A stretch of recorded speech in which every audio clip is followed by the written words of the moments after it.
ஆண்டவராகிய இயேசு கிறிஸ்துவின் நாமத்தினாலே இந்த வார்த்தையில கேட்க போகிற உங்கள் யாவரையும் நான் அன்புடன் வாழ்த்தி வரவேற்கிறேன். தொடர்ந்து இந்த வார்த்தைகளை நீங்கள் கேட்டுக்கொண்டிருக்கிறீர்கள். யூடியூப் சேனல் வழியாக நாங்கள் தினமும் செய்திகளை அப்லோட் செய்கிறோம். நீங்கள் கேட்டுக்கொண்டிருக்கிறீர்கள். தேவநாயகத்தை உங்களை தொடர்ந்து ஆசீர்வதிப்பாராக. அந்த யூடியூப் சேனலை சப்ஸ்கிரைப் பண்ணாமல் இருக்கீங்கன்னா சப்ஸ்கிரைப் பண்ணுங்கள். அதோடு கூட நாங்கள் அனுதினமும் அப்லோட் செய்கிற தேவ செய்திகள் உங்களுக்கு கிடைக்கும். கர்த்தர் உங்களை தொடர்ந்து ஆசீர்வதிப்பாராக. நாம் தொடர்ந்து விசுவாசத்தை குறித்து, ஃபெய்த், பிலீவ், இவைகளை குறித்து நாம் தொடர்ந்து பார்த்து கொண்டு வருகிறோம். விசுவாசம் நம்பப்படுகிறவைகள் உறுதி, காணப்படாதவைகள் நிச்சயம் என்று நம்ம எல்லாருக்கும் தெரியும். காணப்படாத ஒன்றை குறித்து நம்புவதே அது விசுவாசம். காணப்படாத ஒன்றை குறித்து நாம் ஏற்றுக்கொள்வது ஒரு விசுவாசம். காணப்படாத ஒன்றை குறித்து நாம் நம்பி அவைகளில் நடப்பது அது ஒரு பெரிய விசுவாசம். இதற்கு முன்பதாக நாம் பார்த்தோம், தொடர்ச்சியாக பார்க்கும்போது ஆபேலை குறித்து நாம் பார்த்தோம். ஆபேல் எப்படிப்பட்ட காணிக்கைகளை செலுத்தினான், ஆண்டவர் ஏற்றுக்கொள்வார் என்று விசுவாசத்தோடு கூட அந்த காணிக்கையை செலுத்தினால் அது அந்த காணிக்கை ஏற்றுக்கொள்ளப்பட்டது. அது மாத்திரமா, நற்சாட்சி பெற்றான், நல்ல சாட்சி, ஆண்டவரே அவனை குறித்து சாட்சி கொடுத்தார் என்று நாம் இதற்கு முன்பதாக கேட்ட செய்தியிலே நாம் பார்த்தோம். அதற்கு இப்பொழுது அடுத்தபடியாக ஏனோக்கை குறித்து நாம் பார்க்கும்போது, விசுவாசத்தினால ஏனோக்கு மரணத்தை காணாதபடிக்கு எடுத்துக்கொள்ளப்பட்டான்.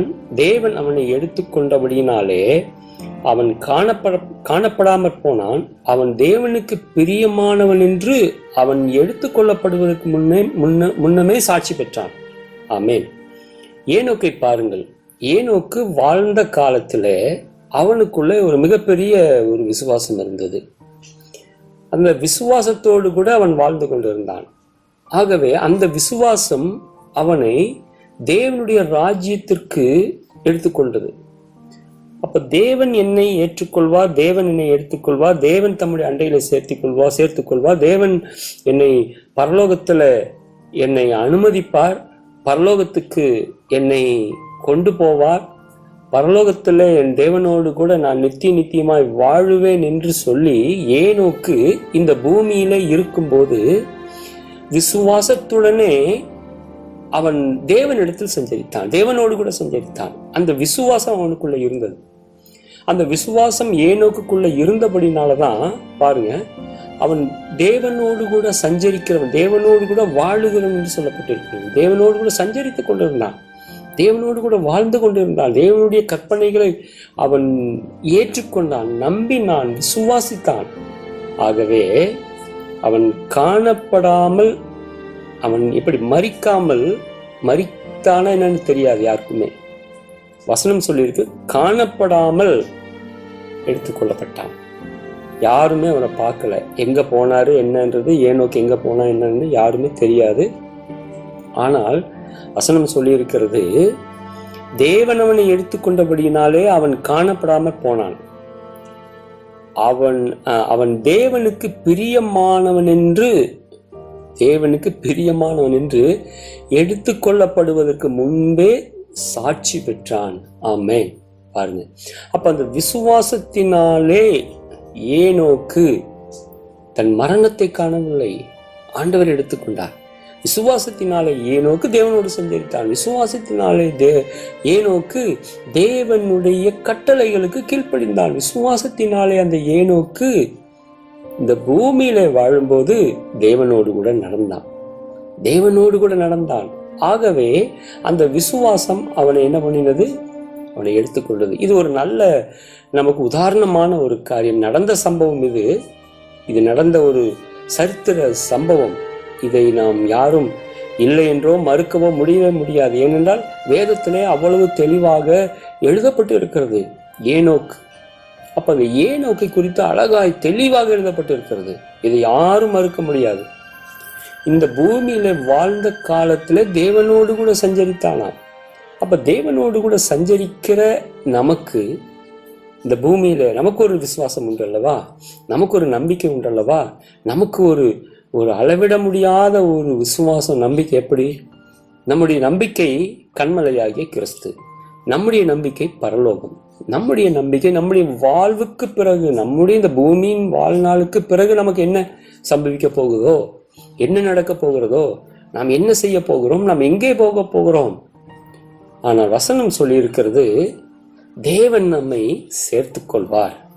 தேவனுடைய கட்டளைகளின்படி நடக்கும்போது, தேவனுடைய வார்த்தைகளை நம்பி ஜீவிக்கும் போது, தேவனுடைய வார்த்தைகளை நம்பி அவர் விசுவாசித்து இந்த பூமியில நாம் வாழும்போது, நாம் எடுத்துக்கொள்ளப்பட்ட பின்பு நாம் அவரோடு கூட நித்தியமாய் வாழ்வோம். இதுதான் சத்தியம், இதுதான் ஒரு விசுவாசம்.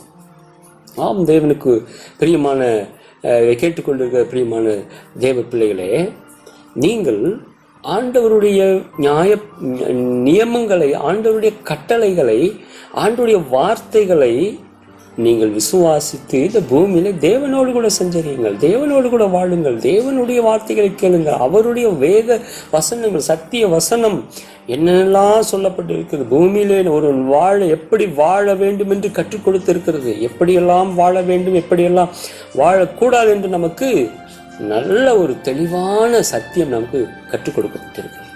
அப்ப அந்த சத்தியத்தை நாம் உணர்ந்தவர்களாய் விசுவாசத்திலே வல்லவர்களாய் இருக்க வேண்டும். ஆகவேதான் விசுவாசத்தினாலே ஏனோக்கு அவன் மரணத்தை காணாதபடி எடுத்துக்கொள்ளப்பட்டான். தேவன் அவனை எடுத்துக்கொண்டார். அவன் எடுத்துக்கொள்ளப்படுவதற்கு முன்பதாகவே இந்த பரலோகத்திலே, இந்த பூமியிலே வாழும் போதே அவன் என்ன பண்ணான்? அவன் கர்த்தருக்கு பிரியமானவன் என்று சாட்சி பெற்றான். அப்ப கர்த்தருக்கு பிரியமாய் இருக்க வேண்டுமானால், கர்த்தருக்கு பிரியமானவர்களா இந்த பூமியிலே நாம் வாழ வேண்டும் என்றால், வாழ வேண்டும் என்றால் நாம் அவரை விசுவாசிக்க வேண்டும். இந்த பூமியிலே வாழுகிற ஒவ்வொரு நொடி பொழுதும், ஒவ்வொரு செகண்ட், ஒரு வினாடியும் நம்ம என்ன பண்ணுவோம்? ஆண்டவரை விசுவாசிக்கணும், நம்பணும். அந்த ஏனோக்குடைய காரியத்தை நன்றாய் பாருங்க. அவர் பூமியில வாழும் போதே, பூமியிலே அவர் தேவனோடு கூட சஞ்சரித்து கொண்டிருக்கும் போதே கர்த்தருக்கு பிரியமானவன், தேவனுக்கு பிரியமானவன். இவர் அந்த ஏனோக்கு தேவனுக்கு அவ்வளவு பிரியமாய் நடந்து கொண்டார். ஆகவேதான் வசனம் சொல்லியிருக்கிறது, தேவனுக்கு பிரியமானவன் என்று அவன் எடுத்துக் கொள்ளப்படுவதற்கு முன்பதாகவே சாட்சி பெற்றான். ஏனென்றால் அவனிடத்துல அப்படிப்பட்ட ஒரு விசுவாசம் உண்டு. நான் தேவனோடு கூட சஞ்சரிக்கிறேன், அவர் தம்மண்டையில என்னை சேர்த்துக் கொள்வார், அவர் தம்முடைய பரலோக ராஜ்யத்தை எனக்கு காண்பிப்பார், எனக்கு கொடுப்பார். அந்த நிச்சயித்து கொண்டான் அந்த ஏனோக்கு. அதன்படியே நடந்தது. பூமியில வாழும்போது இவன் எனக்கு பிரியமானவன், இவன் என்னுடைய கட்டளையின்படி நடக்கிறான், இவன் என்னை விசுவாசிக்கிறான், இவன் என்னை நம்புகிறான். எவ்வளவு பெரிய ஆசீர்வாதம் பாருங்க. பரலோகத்துல தேவனண்டைக்கு சேர்வது, தேவனண்டையில நாம் அவர் எடுத்துக்கொள்ளப்பட்டு அவரோடு கூட நாம் வாழுவது, நித்தியமாய் வாழ எவ்வளவு பெரிய பாக்கியம், எவ்வளவு ஒரு சந்தோஷம். பூமியில பட்ட கஷ்டங்கள் எல்லாம் ஒளிந்து போகும், பழையவர்கள் எல்லாம் ஒளிந்து போய் எல்லாம் புதிதான ஆசீர்வாதம் எங்க? பரலோகத்துல. இந்த பூமியில பரலோகத்துல. ஆகவேதான் இந்த ஏனோக்கு விசுவாசத்தினாலே தேவனை தரிசித்தான், விசுவாசத்தினாலே தேவனோடு கூட சஞ்சரித்தான், விசுவாசத்தினாலே அவர் சொன்ன கட்டளைகளின்படி நடந்தான், தேவனுக்கு பிரியமானவனாய் இருந்தான். இதை கேட்டுக்கொண்டு இருக்க அருமையான தேவ பிள்ளைகளே, நீங்கள் தேவனோடு கூட தரிசித்து நடங்கள். நீங்கள் தேவனோடு கூட இந்த ஏனோக்கை போல எப்போதும் அவருடைய கட்டளைகளுக்கு கீழ்ப்படிந்து, அவருடைய வார்த்தைகளுக்கு கீழ்ப்படிந்து, அவருக்கு பிரியமானவர்களாக இந்த பூமியில நடந்து கொள்ளுங்கள். எப்படி என்றால், எப்படி நாம் நடக்க வேண்டும்? அவரை விசுவாசித்து நடக்க வேண்டும். அவரை யாரெல்லாம் விசுவாசிக்கிறார்களோ அவர்களெல்லாம் அவருக்கு பிரியமானவர்கள் என்று பூமியிலே சாட்சி கொடுப்பார், பரலோகத்திலே சாட்சி கொடுப்பார், எல்லாருக்கும் முன்பதாக சாட்சி கொடுப்பார். இந்த வார்த்தையின்படி கர்த்தர் உங்களை ஆசீர்வதிப்பாராக. விசுவாசித்து ஏனோக்கை போல நாம் இந்த பூமியிலே நடப்போம். கர்த்தர்களை பிரியமானவன் என்று சொல்லத்தக்கதான அந்த ஆசீர்வாதத்தோடு கூட நாம் செயல்படுவோம். கர்த்தர் உங்களை ஆசீர்வதிப்பாராக. ஜெபிப்போம். அன்பின் நல்ல பிதாவே, நல்ல வார்த்தைகளுக்காக ஜெபிக்கிறோம். விசுவாசத்திலே வல்லவர்களாக இருக்க ஏனோக்கை போல விசுவாசிக்க வேண்டும். ஏனோக்கை போல உம்முடைய கர்த்தாவே இந்த வார்த்தைகளை நாங்கள் நம்பி இந்த பூமியிலே வாழ வேண்டும். ஏனோக்கை போல நாங்கள் தரிசித்து நடக்க வேண்டும். ஏனோக்கை போல கீழ்ப்படிந்து நடக்க வேண்டும். ஏனோக்கை போல ஆண்டவரே நாங்கள் பிரியமானவன் என்று நாங்கள் பெயர் வாங்க வேண்டும் இடத்துல. எல்லாவற்றுக்கும் முக்கியமான விசுவாசம். அந்த விசுவாசம் எங்களுக்குள்ள அதிகமாய் வர வேண்டும். அந்த ஏனோக்கின் விசுவாசம் எங்களுக்குள்ளே வரட்டும் ஆண்டவரே.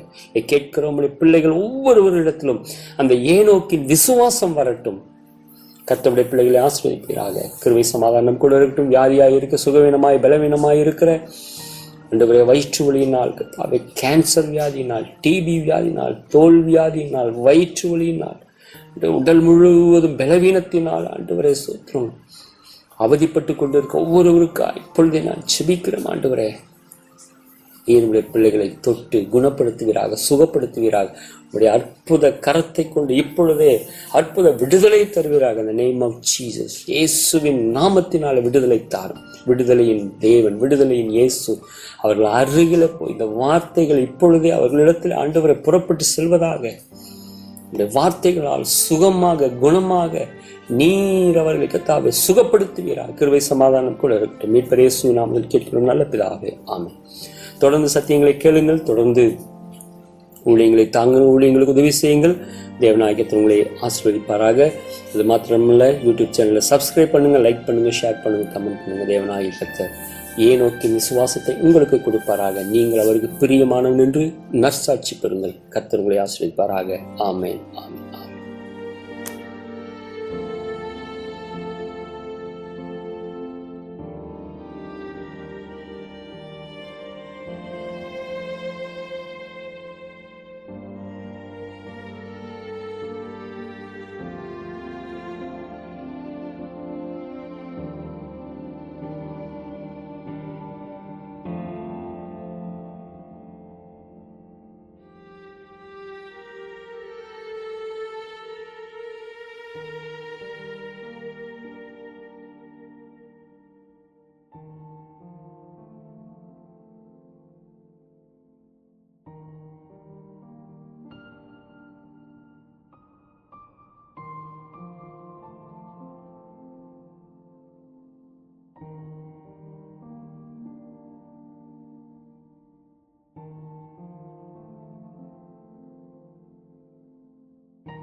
நடந்த ஒரு சரித்திர சம்பவம். இதை நாம் யாரும் இல்லை என்றோ மறுக்கவோ முடியவே முடியாது. ஏனென்றால் வேதத்திலே அவ்வளவு தெளிவாக எழுதப்பட்டு இருக்கிறது. ஏனோக் அப்ப அந்த ஏனோக்கை குறித்து அழகாய் தெளிவாக எழுதப்பட்டிருக்கிறது. இதை யாரும் மறுக்க முடியாது. இந்த பூமியில வாழ்ந்த காலத்துல தேவனோடு கூட சஞ்சரித்தானாம். அப்ப தேவனோடு கூட சஞ்சரிக்கிற நமக்கு இந்த பூமியில நமக்கு ஒரு விசுவாசம் உண்டு அல்லவா, நமக்கு ஒரு நம்பிக்கை உண்டு அல்லவா, நமக்கு ஒரு அளவிட முடியாத ஒரு விசுவாசம், நம்பிக்கை. எப்படி? நம்முடைய நம்பிக்கை கன்மலையாகிய கிறிஸ்து, நம்முடைய நம்பிக்கை பரலோகம், நம்முடைய நம்பிக்கை நம்முடைய வாழ்வுக்கு பிறகு, நம்முடைய இந்த பூமியின் வாழ்நாளுக்கு பிறகு நமக்கு என்ன சம்பவிக்க போகுதோ, என்ன நடக்க போகிறதோ, நாம் என்ன செய்ய போகிறோம், நாம் எங்கே போக போகிறோம். ஆனால் வசனம் சொல்லி இருக்கிறது, தேவன் நம்மை சேர்த்து கொள்வார். தேவனுடைய கட்டளையின்படி நடக்கும்போது, தேவனுடைய வார்த்தைகளை நம்பி ஜீவிக்கும் போது, தேவனுடைய வார்த்தைகளை நம்பி அவர் விசுவாசித்து இந்த பூமியில நாம் வாழும்போது, நாம் எடுத்துக்கொள்ளப்பட்ட பின்பு நாம் அவரோடு கூட நித்தியமாய் வாழ்வோம். இதுதான் சத்தியம், இதுதான் ஒரு விசுவாசம். ஆம், தேவனுக்கு பிரியமான கேட்டுக்கொண்டிருக்கிற பிரியமான தேவ பிள்ளைகளே, நீங்கள் ஆண்டவருடைய நியமங்களை, ஆண்டவருடைய கட்டளைகளை, ஆண்டவருடைய வார்த்தைகளை நீங்கள் விசுவாசித்து இந்த பூமியில தேவனோடு கூட சஞ்சரியுங்கள், தேவனோடு கூட வாழுங்கள், தேவனுடைய வார்த்தைகளை கேளுங்கள். அவருடைய வேத வசனங்கள், சத்திய வசனம் என்னென்னலாம் சொல்லப்பட்டிருக்கிறது, பூமியிலே ஒரு எப்படி வாழ வேண்டும் என்று கற்றுக் கொடுத்திருக்கிறது, எப்படியெல்லாம் வாழ வேண்டும், எப்படியெல்லாம் வாழக்கூடாது என்று நமக்கு நல்ல ஒரு தெளிவான சத்தியம் நமக்கு கற்றுக் கொடுக்கப்பட்டிருக்கு. அப்ப அந்த சத்தியத்தை நாம் உணர்ந்தவர்களாய் விசுவாசத்திலே வல்லவர்களாய் இருக்க வேண்டும். ஆகவேதான் விசுவாசத்தினாலே ஏனோக்கு அவன் மரணத்தை காணாதபடி எடுத்துக்கொள்ளப்பட்டான். தேவன் அவனை எடுத்துக்கொண்டார். அவன் எடுத்துக்கொள்ளப்படுவதற்கு முன்பதாகவே இந்த பரலோகத்திலே, இந்த பூமியிலே வாழும் போதே அவன் என்ன பண்ணான்? அவன் கர்த்தருக்கு பிரியமானவன் என்று சாட்சி பெற்றான். அப்ப கர்த்தருக்கு பிரியமாய் இருக்க வேண்டுமானால், கர்த்தருக்கு பிரியமானவர்களா இந்த பூமியிலே நாம் வாழ வேண்டும் என்றால், வாழ வேண்டும் என்றால் நாம் அவரை விசுவாசிக்க வேண்டும். இந்த பூமியிலே வாழுகிற ஒவ்வொரு நொடி பொழுதும், ஒவ்வொரு செகண்ட், ஒவ்வொரு வினாடியும் நம்ம என்ன பண்ணுவோம்? ஆண்டவரை விசுவாசிக்கணும், நம்பணும். அந்த ஏனோக்குடைய காரியத்தை நன்றாய் பாருங்க. அவர் பூமியில வாழும் போதே, பூமியில அவர் தேவனோடு கூட சஞ்சரித்துக் கொண்டிருக்கும் போதே கர்த்தருக்கு பிரியமானவன், தேவனுக்கு பிரியமானவன். இவர் அந்த ஏனோக்கு தேவனுக்கு அவ்வளவு பிரியமாய் நடந்து கொண்டார். ஆகவேதான் வசனம் சொல்லி இருக்கிறது, தேவனுக்கு பிரியமானவன் என்று அவன் எடுத்துக் கொள்ளப்படுவதற்கு முன்பதாகவே சாட்சி பெற்றான். ஏனென்றால் அவனிடத்துல அப்படிப்பட்ட ஒரு விசுவாசம் வந்து, நான் தேவனோடு கூட சஞ்சரிக்கிறேன், அவர் தம்மண்டையில என்னை சேர்த்துக் கொள்வார், அவர் தம்முடைய பரலோக ராஜ்யத்தை எனக்கு காண்பிப்பார், எனக்கு கொடுப்பார். அந்த நிச்சயித்துக் கொண்டான் அந்த ஏனோக்கு. அதன்படியே நடந்தது. பூமியில வாழும்போது இவன் எனக்கு பிரியமானவன், இவன் என்னுடைய கட்டளையின்படி நடக்கிறான், இவன் என்னை விசுவாசிக்கிறான், இவன் என்னை நம்புகிறான். எவ்வளவு பெரிய ஆசீர்வாதம் பாருங்க. பரலோகத்துல தேவனண்டைக்கு சேருவது, தேவனண்டையில நாம் அவர் எடுத்துக்கொள்ளப்பட்டு அவரோடு கூட நாம் வாழுவது, நித்தியமாய் வாழ எவ்வளவு பெரிய பாக்கியம், எவ்வளவு ஒரு சந்தோஷம். பூமியில பட்ட கஷ்டங்கள் எல்லாம் ஒழிந்து போகும், பழையவைகள் எல்லாம் ஒழிந்து போய் எல்லாம் புதிதான ஆசீர்வாதம் எங்க? பரலோகத்துல. இந்த பூமியில இல்ல, பரலோகத்துல. ஆகவேதான் இந்த ஏனோக்கு விசுவாசத்தினாலே தேவனை தரிசித்தான், விசுவாசத்தினாலே தேவனோடு கூட சஞ்சரித்தான், விசுவாசத்தினாலே அவர் சொன்ன கட்டளைகளின்படி நடந்தான், தேவனுக்கு பிரியமானவனாய் இருந்தான். ஆம், இதை கேட்டுக்கொண்டு இருக்க அருமையான தேவ பிள்ளைகளே, நீங்கள் தேவனோடு கூட தரிசித்து நடங்கள். நீங்கள் தேவனோடு கூட இந்த ஏனோக்கை போல எப்போதும் அவருடைய கட்டளைகளுக்கு கீழ்ப்படிந்து, அவருடைய வார்த்தைகளுக்கு கீழ்ப்படி, அவருக்கு பிரியமானவர்களாக இந்த பூமியில நடந்து கொள்ளுங்கள். எப்படி என்றால், எப்படி நாம் நடக்க வேண்டும்? அவரை விசுவாசித்து நடக்க வேண்டும். அவரை யாரெல்லாம் விசுவாசிக்கிறார்களோ அவர்களெல்லாம் அவருக்கு பிரியமானவர்கள் என்று பூமியிலே சாட்சி கொடுப்பார், பரலோகத்திலே சாட்சி கொடுப்பார், எல்லாருக்கும் முன்பதாக சாட்சி கொடுப்பார். இந்த வார்த்தையின்படி கர்த்தர் உங்களை ஆசீர்வதிப்பாராக. விசுவாசித்து ஏனோக்கை போல நாம் இந்த பூமியிலே நடப்போம். கர்த்தர் உங்களை பிரியமானவன் என்று சொல்லத்தக்கதான அந்த ஆசீர்வாதத்தோடு கூட நாம் செயல்படுவோம். கர்த்தர் உங்களை ஆசீர்வதிப்பாராக. ஜெபிப்போம். அன்பின் நல்ல பிதாவே, நல்ல வார்த்தைகளுக்கு ஜெபிக்கிறோம். விசுவாசத்திலே வல்லவர்களாக இருக்க ஏனோக்கை போல விசுவாசிக்க வேண்டும். ஏனோக்கை போல உம்முடைய கர்த்தாவே இந்த வார்த்தைகளை நாங்கள் நம்பி இந்த பூமியிலே வாழ வேண்டும். ஏனோக்கை போல நாங்கள் தரிசித்து நடக்க வேண்டும். ஏனோக்கை போல கீழ்ப்படிந்து நடக்க வேண்டும். ஏனோக்கை போல ஆண்டவரே நாங்கள் பிரியமானவன் என்று நாங்கள் பெயர் வாங்க வேண்டும். இடத்துல எல்லாவற்றுக்கும் முக்கியமானது விசுவாசம். அந்த விசுவாசம் எங்களுக்குள்ளே அதிகமாய் வர வேண்டும். அந்த ஏனோக்கின் விசுவாசம் எங்களுக்குள்ளே வரட்டும் ஆண்டவரே. கேட்கிற உங்களுடைய பிள்ளைகள் ஒவ்வொருவரிடத்திலும் அந்த ஏனோக்கின் விசுவாசம் வரட்டும். கர்த்தருடைய பிள்ளைகளை ஆசீர்வதிப்பீராக. கிருபை சமாதானம் கூட இருக்கட்டும். வியாதியாய் இருக்க, சுகவீனமாய் பலவீனமாய் இருக்கிற ஆண்டவரே, வயிற்று வலியினால் கர்த்தாவே, கேன்சர் வியாதியினால், டிபி வியாதியினால், தோல் வியாதியினால், வயிற்று வலியினால், உடல் முழுவதும் பலவீனத்தினால் ஆண்டவரே சோத்திரம் அவதிப்பட்டு கொண்டிருக்க ஒவ்வொருவருக்கா இப்பொழுதே நான் செபிக்கிறேன் ஆண்டவரே. என்னுடைய பிள்ளைகளை தொட்டு குணப்படுத்துவீராக, சுகப்படுத்துவீராக. உடைய அற்புத கரத்தை கொண்டு இப்பொழுதே அற்புத விடுதலை தருவீராக. இந்த நேம் ஆஃப் ஜீசஸ், இயேசுவின் நாமத்தினால விடுதலை தாரும். விடுதலையின் தேவன், விடுதலையின் இயேசு அவர்கள் அருகில போய் இந்த வார்த்தைகள் இப்பொழுதே அவர்களிடத்தில் ஆண்டவரை புறப்பட்டு செல்வதாக. இந்த வார்த்தைகளால் சுகமாக குணமாக நீர் அவர்களை கர்த்தாவே சுகப்படுத்துவீராக. கிருபை சமாதானம் கூட இருக்கட்டும். மீட்பர் இயேசுவின் நாமத்தில் கேட்கிறோம் நல்ல பிதாவே, ஆமென். தொடர்ந்து சத்தியங்களை கேளுங்கள், தொடர்ந்து ஊழியங்களை தாங்க, ஊழியங்களுக்கு உதவி செய்யுங்கள். தேவநாயகத்தில் உங்களை ஆசீர்வதிப்பாராக. அது மாத்திரமல்ல, யூடியூப் சேனலை சப்ஸ்கிரைப் பண்ணுங்கள், லைக் பண்ணுங்கள், ஷேர் பண்ணுங்கள், கமெண்ட் பண்ணுங்கள். தேவநாயகத்தை ஏனோக்கின் விசுவாசத்தை உங்களுக்கு கொடுப்பாராக. நீங்கள் அவருக்கு பிரியமானவன் என்று நற்சாட்சி பெறுங்கள். கர்த்தர் உங்களை ஆசீர்வதிப்பாராக. ஆமென், ஆமென்.